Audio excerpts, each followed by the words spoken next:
এই যে সকাল সকাল চা নিয়ে বসে পড়েছি। আজকে হলো কালী পুজো, সবাইকে জানাই শুভ কালী পুজো আর শুভ দীপাবলি। সবাই ভালো করে আনন্দ করে কাটাও আজকের দিনটা। তো চলো আগে আগে দেখতে থাকো আমার ব্লগে কি হতে চলেছে, আর আমি এখন চাটা খেয়ে দিই। তো এই যে লুচি, আলুর দম আর মিষ্টি নিয়ে বসে পড়েছি। লুচিটা আমি বানিয়েছি, চলো খেয়ে নিই। জোর খিদে পেয়েছে আর দেরিও হয়ে গেছে, 10:15 বাজে। আমার মেয়ে মাখালি এঁকেছে, কি সুন্দর। কেমন হয়েছে আপনারা একটু কমেন্টস করে জানান। সকালবেলা বসে বসে এই মাখালি এঁকেছে। এই যে আমার ঠাকুর পুজো দেওয়া হয়ে গেছে। এই দেখো মাথাটা তো ঢেকেই গেছে জবা ফুলে, শিশিমাও ঢেকে গেছে, দেখতে পাওয়া যাচ্ছে না। এই যে আর এই যে পুজো দেওয়া হয়ে গেছে, মিষ্টি এই যে সব প্রসাদ। চলো খেয়ে নি একটু প্রসাদ। মশাই আজকে ডিরেকশন অনুযায়ী খিচুড়ি বানাচ্ছে, তাই তো? গোবিন্দভোগ চালের খিচুড়ি জীবনে বানায়নি, বলে নাকি হেভি বানাবে, হেভি নাকি বানাবে। আম্মামকে খাওয়াতে বসেছি খিচুড়ি, বেগুন ভাজা, ভেন্ডি ভাজা, আলু ভাজা আর পাঁপড় ভাজা। সবই এগুলো বাবার বানানো, শুধু ভেন্ডিটা হচ্ছে রান্নার দিদি বানিয়েছে। এই যে বাবার বানানোর হাতে রান্না খাচ্ছে। এই যে কেমন হয়েছে খিচুড়ি বলো?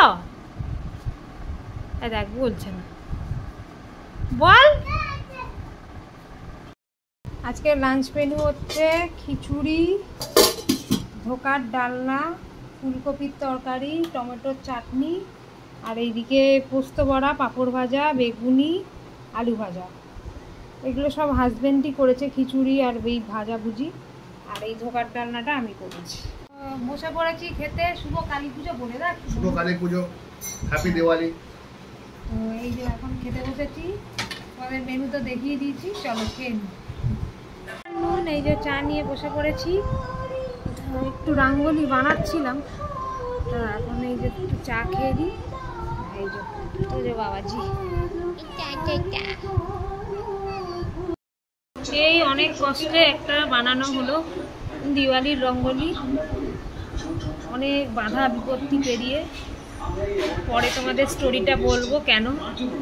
এই যে কেমন হয়েছে একটু জানি।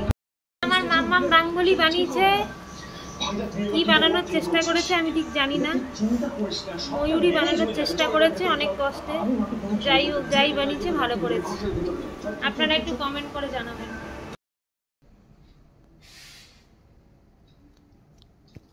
চলছে।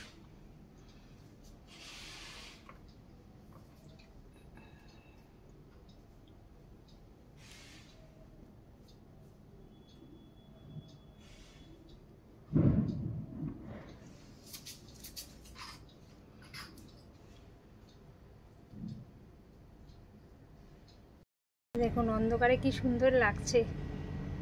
আর এই যে আমার মেয়ের মা কালীটা আর একবার দেখিয়ে দিলাম। আর এই যে লাইটও চলে গেছে, দিওয়ালি লাইট। এই হচ্ছে আমার কালী পূজার লুক। সিম্পল একবারে জিন্স আর টপ, আর শাড়ি পরা হয়নি। ছেলে যা তাড়া মারে, ওই তাড়াতে আমি এমনি শাড়ি পরতে একটু অপটু। তারপরে একটু আমার তো টাইম লাগবেই পরতে, নিজে একা একা পরতে, তো সেই জন্যই আর শাড়ি টাড়ি পরা হয়নি।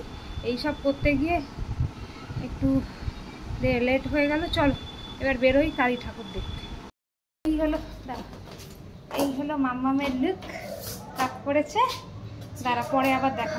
এই যে আমাদের সোসাইটি পুরো সেজেছে, এটুকু লাইটে পুরো দারুণ লাগছে। এই দেখুন কি সুন্দর মা কালী, আমাদের কমপ্লেক্সের মা কালী ঠাকুর, কি সুন্দর করেছে। মুখখানা এত মিষ্টি লাগছে দেখুন। ঠাকুর দেখতে বেরিয়েছি আমরা সবাই মিলে, 4 জনে, পেটকা পেটকি, আর আমরা 2 কর্তা গিন্নি। এই যে রাস্তার ধারে লাইটিং, এই যে একটু লাইটিং দেখা যাচ্ছে।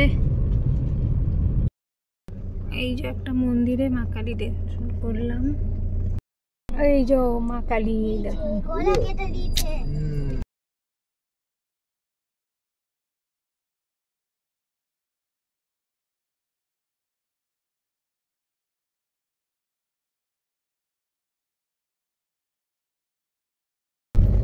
এই যে মা কালী,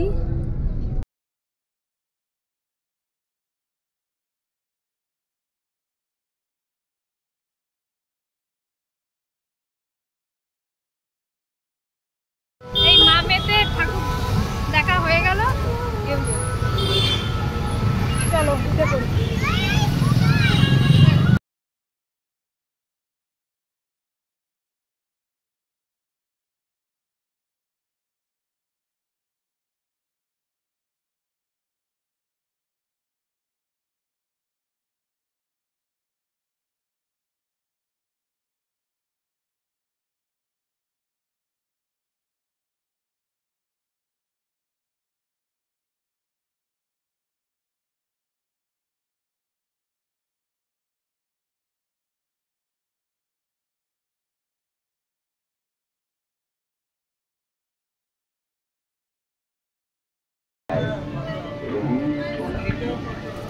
চিরচেনা নিস্তব্ধতায় গড়ে তুলেছি শিল্পের সংগ্রাম। বট, বসন্ত, নারকেল, এখনো পুজো হয়নি। বাবার গায়ে আঁকা খোদাই করা হয়েছে বিবেক ও মানবতার প্রবাদ প্রতীক। পুকুরের ঠাকুর দেখা হয়ে গেল, এত আওয়াজ কিছু শুনতে পাওয়া যাবে না। এই আমাদের ক্যাম্পাসের এখানে খাওয়া দাওয়ার ব্যবস্থা আছে।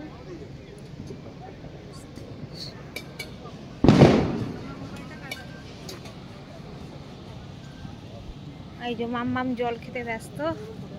চলো বাড়ি ফিরে যাই। এই ক্যাম্পাসের ঠাকুরও দেখা হয়ে গেছে। আজকের মতন ব্লগটা এখানেই এন্ড করলাম। কালকে আবার একটা ফ্রেশ ব্লগ নিয়ে দেখা হবে। ততক্ষণের জন্য টাটা, বাই বাই।